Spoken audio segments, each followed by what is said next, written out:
The aroma of spiced cider and roasted turkey hits me the moment I step through my childhood home's front door, but something else lingers beneath those familiar scents, tension thick as fog on a winter morning.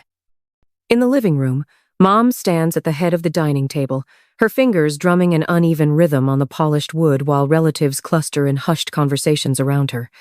Maya. Mom's voice cuts through the murmur, measured and cold as steel. We need to discuss the holiday dinner arrangements. My heart stutters. I've heard that tone before. It never leads anywhere good. Sophie and Noah won't be joining us this year, she continues, each word precise and deliberate. We're aiming for a more refined atmosphere. The statement hangs in the air like a slap. Across the room, my brother Ryan's kids squeal with delight as Aunt Sarah showers them with attention. No one suggests they should stay home. My hands grow clammy as I process her words. What exactly do you mean by refined, Mom? She sighs, that familiar sound of disappointment I've heard my entire life. Your children are rather energetic, Maya. Last time Noah knocked over that antique vase. He's 4. I cut in, my voice trembling. And he apologized. We even offered to replace it. I retreat to the kitchen, my sanctuary since childhood, and grip my phone so tight my knuckles whiten. Through the partially closed door, their voices drift in like poison. It's for the best, Mom tells Dad, not bothering to lower her voice. Maya needs to understand that certain standards must be maintained. Ryan's family has always known how to respect our traditions. The boys are so well behaved, Dad agrees. Remember last Christmas? Not a single disruption. A flood of memories crashes over me. Last Christmas, Sophie proudly showing off her new dance moves while my parents stared at their phones. Ryan's oldest son performing the same routine minutes later to their undivided attention and enthusiastic applause. Noah's preschool graduation, marked only by a cursory text message claiming they were too busy that day, while they attended every single one of Ryan's boys' baseball games that same week. The favoritism plays out like a highlight reel in my mind. Extravagant birthday parties for Ryan's kids with mountains of presents, while Sophie and Noah received modest celebrations and practical gifts. My parents front row at every school play for Ryan's boys, but missing Sophie's dance recitals with paper-thin excuses.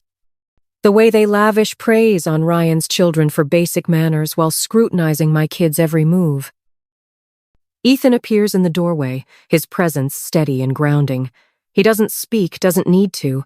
His eyes meet mine, and I see the same fury I'm feeling reflected there. How many nights have we spent discussing this? His gentle suggestions that my parents' behavior was more than just old-fashioned or particular. The careful way he documented every incident, every slight, every financial favor they demanded. The loans they never repaid. The credit card they borrowed for emergencies that somehow turned into shopping sprees. The constant guilt trips about family obligation whenever I question their choices. Maya? Mom's voice breaks through my thoughts. She stands in the doorway, arms crossed. You're being rather dramatic about this. It's one dinner. I meet her gaze, really seeing her for the first time. The carefully styled hair, the expensive sweater bought with money that wasn't hers, the practiced expression of concern that never quite reaches her eyes. No, I say, my voice steadier than I expect. If my children aren't welcome, neither am I.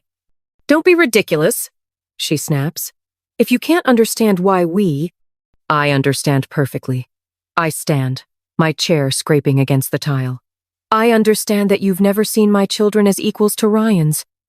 I understand that you've made them feel less than worthy their entire lives. And I understand that I'm done letting you hurt them. Mom's face hardens. If that's how you feel, perhaps it's best if you do stay home. I leave the kitchen, my heels clicking against the hardwood as I pace the long corridor. Each step feels heavier than the last as years of manipulation and control press down on me. At the end of the hall, I stop at the large window overlooking the darkened street. Streetlights cast long shadows across the lawn, and my reflection stares back at me's glistening, jaw set, shoulders straight. My phone weighs heavy in my hand. There's evidence there, years of texts, emails, bank statements, proof of every manipulation, every financial abuse, every emotional betrayal. The question isn't whether to use it, but how. Do I expose everything now, lay bare every cruel calculation and selfish demand? Or do I retreat, regroup, and plan my next move with the same careful precision they've used against me all these years. I touch the cool glass, watching my breath fog the window. Behind me, the sounds of the family gathering continue louder. Conversation, the clinking of glasses. The perfect facade of a happy family built on a foundation of lies and favoritism. Something shifts inside me, the fog clears, and my reflection shows a woman I barely recognize, a stronger, clearer, more determined than I've ever been. Now I just have to decide what to do with that strength. My office chair creaks as I lean closer to my laptop screen, squinting at the latest bank statement.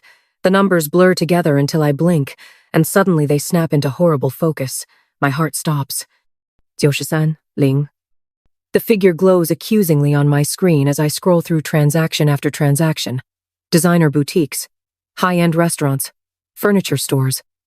Each purchase bears my mother's distinctive pattern, the same stores she's bragged about shopping at for years.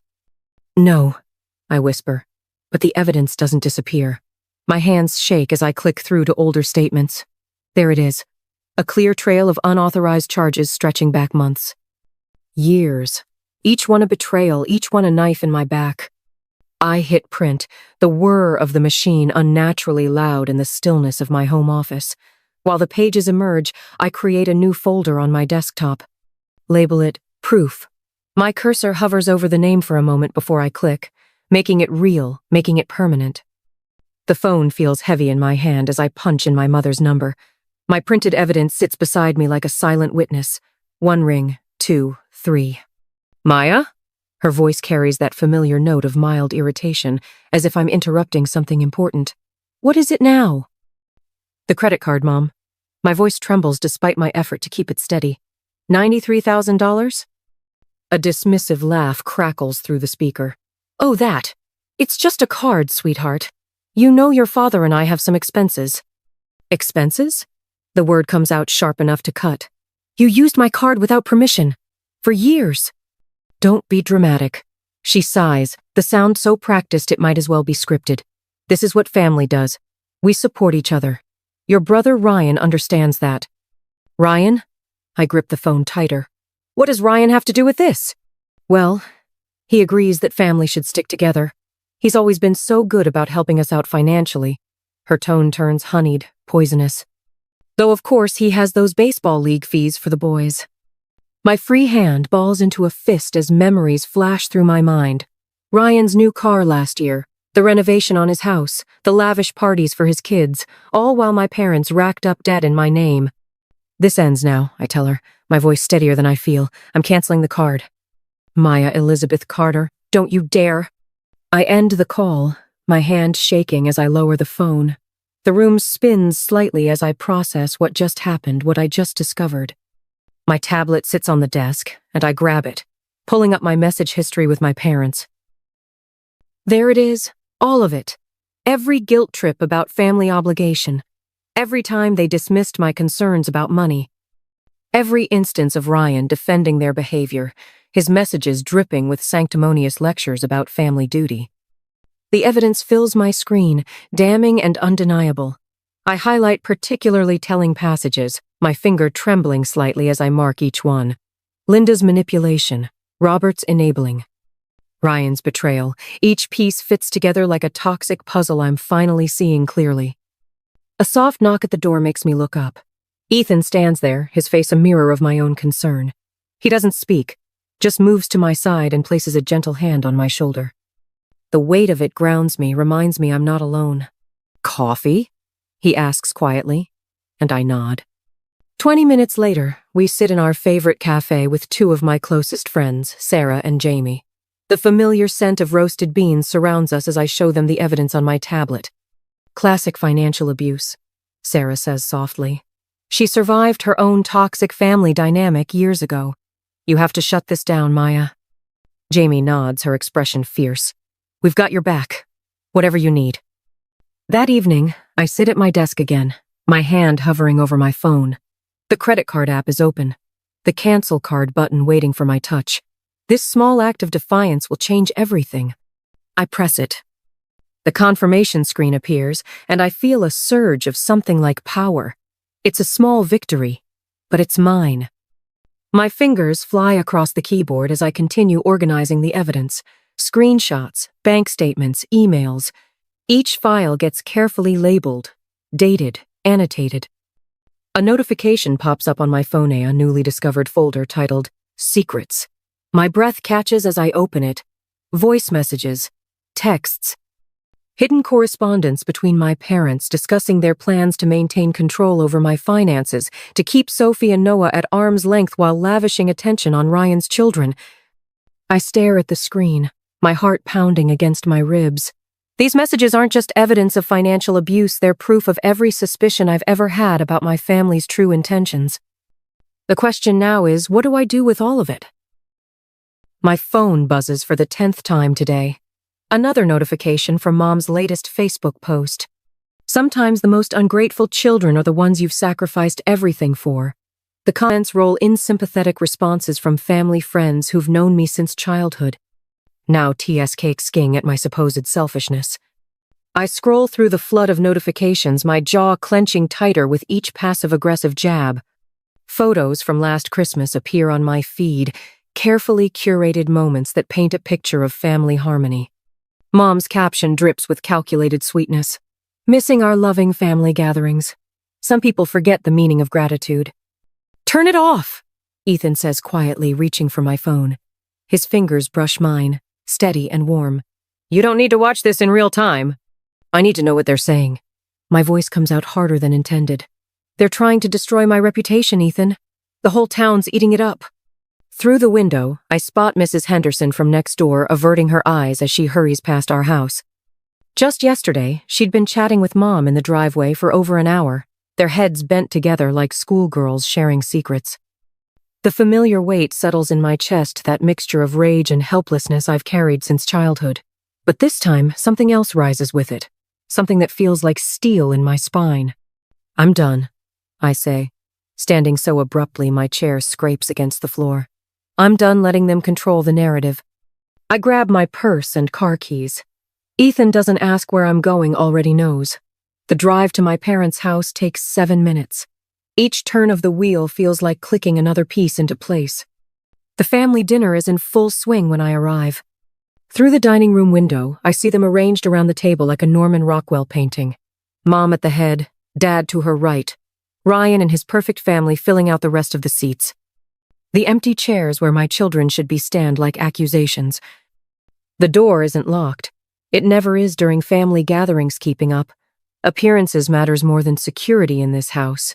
The sound of laughter and clinking cutlery cuts off as I step into the dining room. Maya? Mom's voice carries that familiar note of manufactured concern. We weren't expecting. No, you weren't. My voice comes out clear and steady. You weren't expecting me to show up uninvited. You weren't expecting me to stop playing by your rules. You weren't expecting me to find my voice. Ryan starts to stand, but I hold up my hand. For once, he actually stops. I've spent my entire life trying to earn your love. The words I've rehearsed 1,000 times in my head flow naturally now. I've watched you lavish attention on Ryan's children while treating mine like inconveniences. I've let you manipulate me, shame me, and use me for your own gain. But that ends today. Mom's face hardens. If you're going to cause a scene. A scene? I laugh, and the sound surprises even me. You want to talk about scenes like the scene you're making on social media? The carefully crafted posts painting me as an ungrateful daughter? The whisper campaign you're running through the neighborhood? I pull out my phone, opening the folder where I've documented everything. Should we talk about the $93,000 in credit card charges? The loans you never repaid? The emotional blackmail? Because I have receipts for all of it. The color drains from Mom's face. Across the table, Ryan's wife suddenly becomes very interested in her plate. Dad's hand trembles as he reaches for his water glass. You can't just... Mom starts, but her voice lacks its usual authority. I can, I will, and I am. Each word feels like breaking another link in the chains they've wrapped around me. You tried to turn the community against me? Fine. Let's see how they react to the truth. Every manipulation, every lie, every dollar, you stole all of it, documented and ready to share. The silence that follows feels like a physical presence in the room. In that moment, I clearly see them. Mom's perfectly styled hair can't hide the fear in her eyes. Dad's expensive watch looks like a shackle on his wrist. Ryan's practiced expression of concern has cracked, revealing the panic underneath. I turn to leave, then pause in the doorway. Oh, and Mom? Next time you want to post about family values, remember screenshots last forever. Back home, our kitchen fills with the warmth of friendship and support. Jessica clutches her coffee mug, her face a mix of concern and pride as I recount the confrontation. Ethan stands behind my chair, his presence steady and grounding. You should have seen their faces, I say, my hands still trembling slightly. When I mentioned the credit card charges, I have the bank statements right here, Jessica interrupts, pulling out a thick manila folder. And those text messages where your mom admitted using the card without permission. She spreads the documents across our kitchen table, each piece of evidence another nail in the coffin of their manipulation. We're with you, Ethan says quietly. Whatever comes next. Later that evening, I stand in the community center, surrounded by familiar faces that now wear expressions of shock and disbelief. The projector hums behind me, displaying statement after statement, charge after charge. These aren't stories or rumors, I tell the crowd, my voice steady. These are facts. Bank statements, text messages, recorded conversations. Each click of the presentation remote feels like a hammer striking steel. This is the truth about the family that's been spreading lies about me. Afterward, I retreat to my home office, shutting the door on the world. The lamp casts a soft glow as memories flood back Sophie's dance recital that they skipped, Noah's preschool graduation they were too busy for.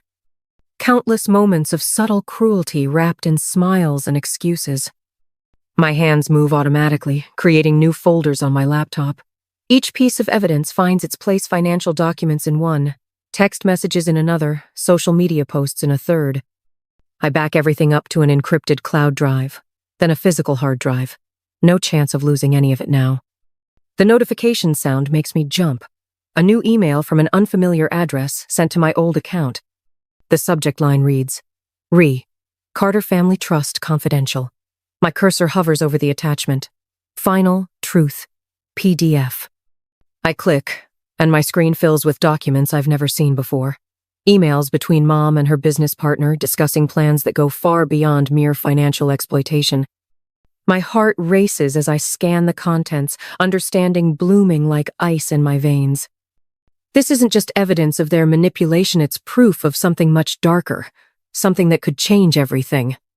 I save the folder to multiple locations, my mind already racing with possibilities. They thought they had all the power, but they never saw this coming. Neither did I. My hands shake as I spread the documents across the community center's oak conference table. Bank statements fan out like playing cards, each one a piece of damning evidence against my parents. The fluorescent lights overhead cast harsh shadows on the papers, making the numbers seem to leap off the page. $93,000 in unauthorized charges, meticulously documented. What exactly are we looking at here, Maya? Aunt Sarah's voice wavers as she leans forward, squinting at the statements. I draw in a steadying breath. Every single charge my parents made on credit cards they opened in my name. My finger traces a line of transactions. Designer clothes, luxury vacations, even Ryan's children's private school tuition. The assembled family members shift uncomfortably in their chairs. Mom's carefully applied makeup can't hide how her face has gone ashen. Dad stares at his hands, suddenly fascinated by his wedding ring. Ryan stands in the corner, arms crossed, jaw clenched. That's not, Mom starts, but I cut her off by playing the first voicemail recording on my phone. Her own voice fills the room. Asterisk. Maya, honey, you know we needed that card for emergencies. What kind of daughter refuses to help her parents? After everything we've done for you. Asterisk. I tap to the next recording. And the next. Each message drips with manipulation, guilt, demands. The room grows heavier with each revelation. Mom surges to her feet, hands fluttering like trapped birds. You're taking everything out of context. We've always supported you. Always. Always what, Mom? Always made me feel less than. Always favored Ryan's kids over mine? My voice remains steady, even as my pulse races. or always stole from me while pretending it was my duty to give. Maya. She forces a trembling smile. Sweetheart, if you felt this way, you should have said something. We can work this out as a family. There's no need for such drama. Dad nods eagerly. We'll make it right, Princess. Whatever you think we owe. This isn't about money. I pull up the text messages on the projector screen. This is about years of manipulation, emotional abuse, favoritism. The messages scroll past. Mom canceling plans with Sophie and Noah while posting photos at Ryan's kids' events. Dad promising to attend dance recitals, then making excuses. Constant criticism of my parenting while praising Ryan's. Ryan pushes off from the wall. Come on, Maya. We're family. Whatever's happened, we need to stick together. Think about what this is doing to Mom and Dad. I meet his gaze. I am thinking about family, Ryan. I'm thinking about my children, who deserve better than to be treated as second-class grandchildren. I'm thinking about the example I'm setting for them about not accepting abuse, even from family. Abuse? Mom's voice rises sharply. How dare you use that word? Everything we've done has been out of love. Ethan steps forward, placing a stack of additional papers on the table. Love doesn't max out credit cards in your daughter's name, Linda. His quiet voice carries more weight than Mom's protests. Love doesn't play favorites with grandchildren. My friend Rachel moves to stand beside me, adding her own folder to the evidence pile. I've witnessed it for years. The manipulation, the guilt trips, the financial exploitation. Mom's face contorts. This is ridiculous. You're all conspiring against us. I slide the final document across the table. This is a copy of the police report I filed this morning, documenting the identity theft and credit card fraud. The room goes silent. Even Ryan's constant fidgeting stops. I pick up my phone, finger hovering over a folder labeled Final Secret. The weight of what it contains settles in my chest. Not yet. This revelation can wait until they've fully processed what I've already shared. Maya, Mom whispers, her composure finally cracking. You wouldn't really press charges against your own parents. I gather my documents with steady hands. That's exactly what you never understood, Mom. This isn't about what I would or wouldn't do. This is about what you did, what you chose.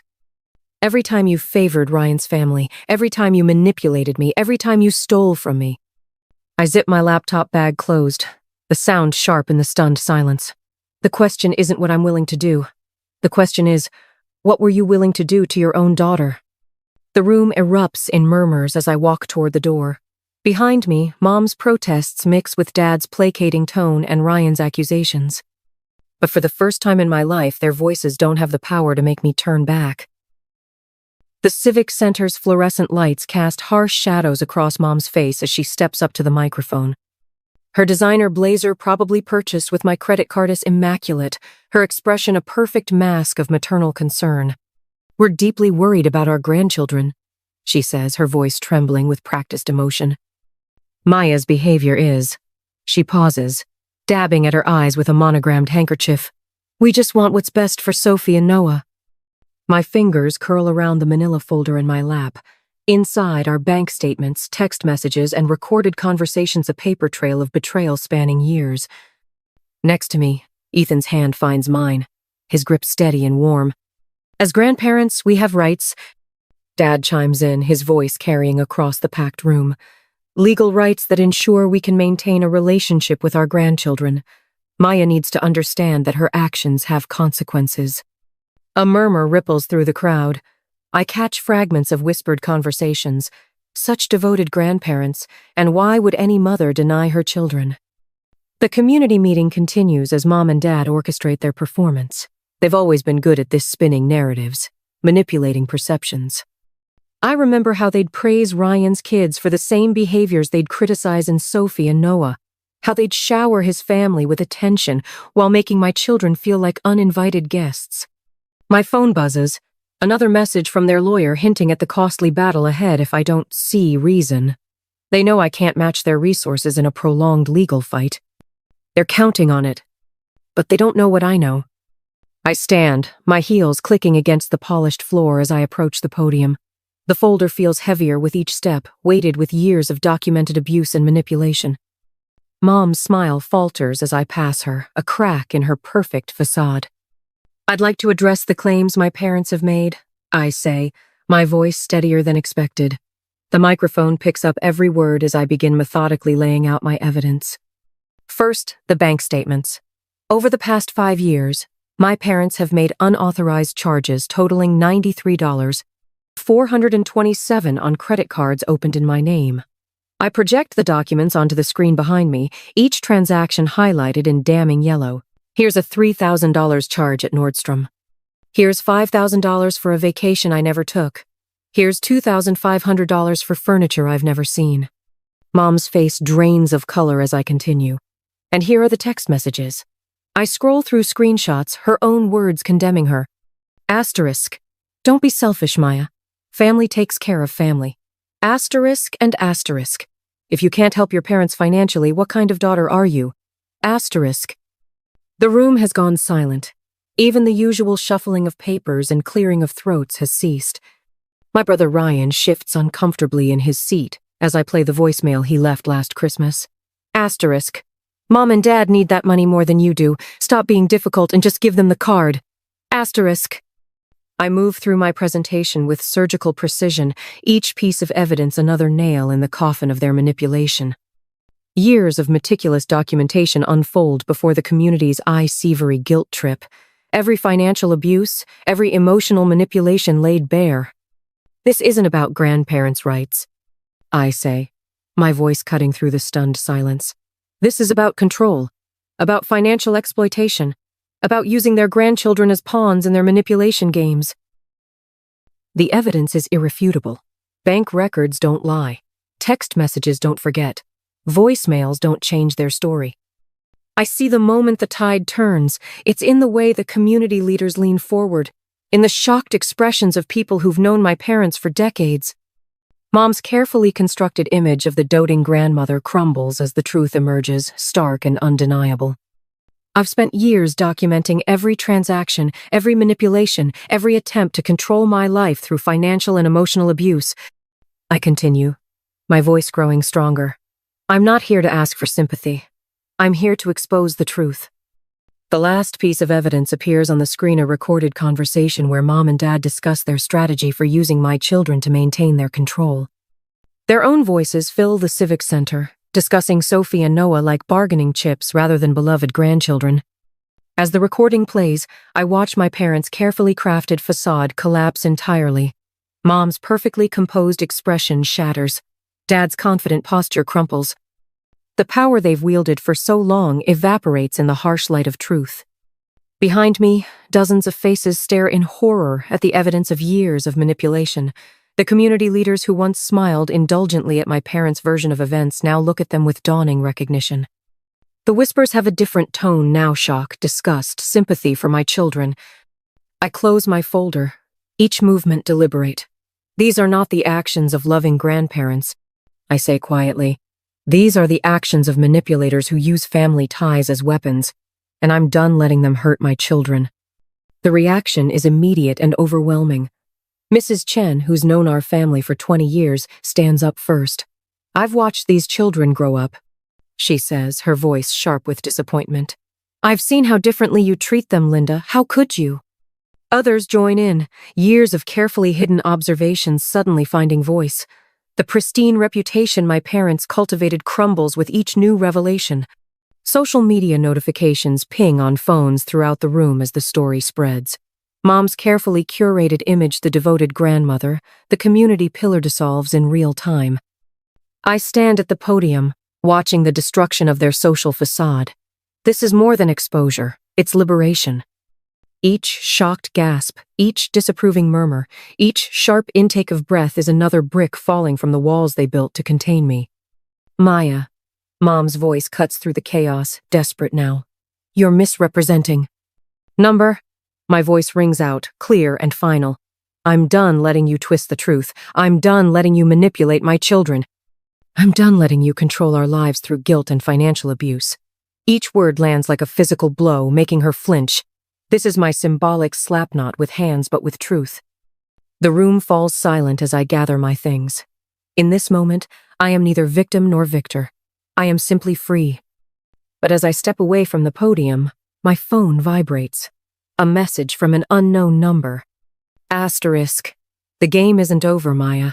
Some secrets stay buried. For now, asterisk. I slip the phone into my pocket, my heart racing despite my calm exterior.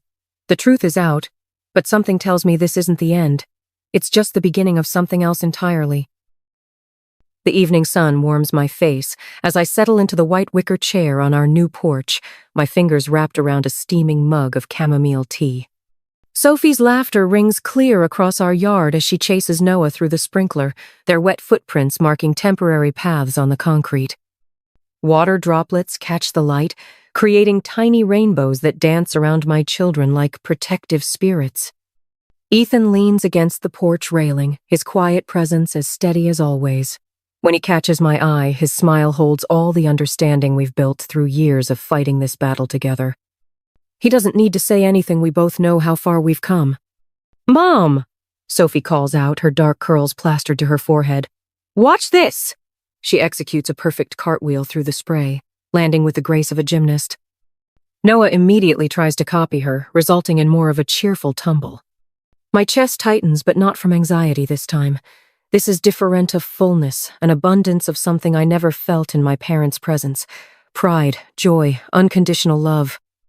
The sprinkler's gentle hiss reminds me of that final confrontation 6 months ago, standing on a different porch, listening to my mother's attempts at manipulation falling like water against stone. I'd returned there one last time to collect the remaining pieces of my past. The weathered wood had creaked under my feet just as it always had, but I was no longer the same woman who once trembled at that sound. I touched the smooth surface of my phone, remembering how it felt to finally delete their numbers. Not in anger, not in revenge, but with the quiet certainty of someone closing a book they never need to read again. The wind rustles through our maple tree trees we planted ourselves when we bought this house, roots growing deep into soil that belongs to us alone. A cardinal lands on the branch nearest to me, its red feathers bright against the green leaves. It reminds me of the journal entry I wrote last night. Freedom isn't the absence of pain, it's the presence of choice. I've been writing a lot lately, sometimes about the past, but more often about the future, about the weekly support group I started for others trapped in toxic family dynamics, about the look in a young mother's eyes last Thursday when she realized she wasn't alone, about the text message I received yesterday. You gave me the courage to say no to them for the first time. Ethan moves to sit beside me, the chair creaking softly under his weight. "Penny, for your thoughts?" he asks, his voice carrying that gentle curiosity that first drew me to him. "I was thinking about Sarah," I say, referring to the newest member of our support group. The way she described her mother's financial manipulation, it was like hearing my own story played back. He nods, understanding flowing between us like an electric current. "You gave her hope today. I saw it in her face when you shared your journey." The sun dips lower, painting the sky in brilliant streaks of orange and purple. Noah runs up to the porch, his small feet pattering against the steps. "Mama, I'm hungry," he announces, water dripping from his eyelashes. I scoop him up, not caring that his wet clothes soak into my shirt. Sophie joins us, wrapping her arms around my waist, and I breathe in the clean scent of their damp hair. This is what freedom smells like: laundry detergent, wet grass, and the lingering traces of sunblock. Standing here, with my children's hearts beating against mine and Ethan's steady presence beside me, I feel the truth of it all settle into my bones. We aren't just survivors of what was done to us. We're architects of what comes next. The sky continues its color transformation, each shade more vibrant than the last. My eyes sting with tears that have nothing to do with sadness. These are tears of recognition of seeing, finally, the woman I've become, the mother I choose to be, the life we're building, brick by brick, moment by moment, choice by choice. I turn my gaze from my family to you, whoever you are, reading these words. Maybe you see yourself in my story. Maybe you're standing at the edge of your own decision, wondering if freedom is worth the price. I'll tell you what I wish someone had told me. What does true freedom mean to you? And more importantly, what would you sacrifice to reclaim it? A smile spreads across my face, not the careful, measured expression I once wore like armor, but something real and fierce and completely my own. I already know my answer. Do you?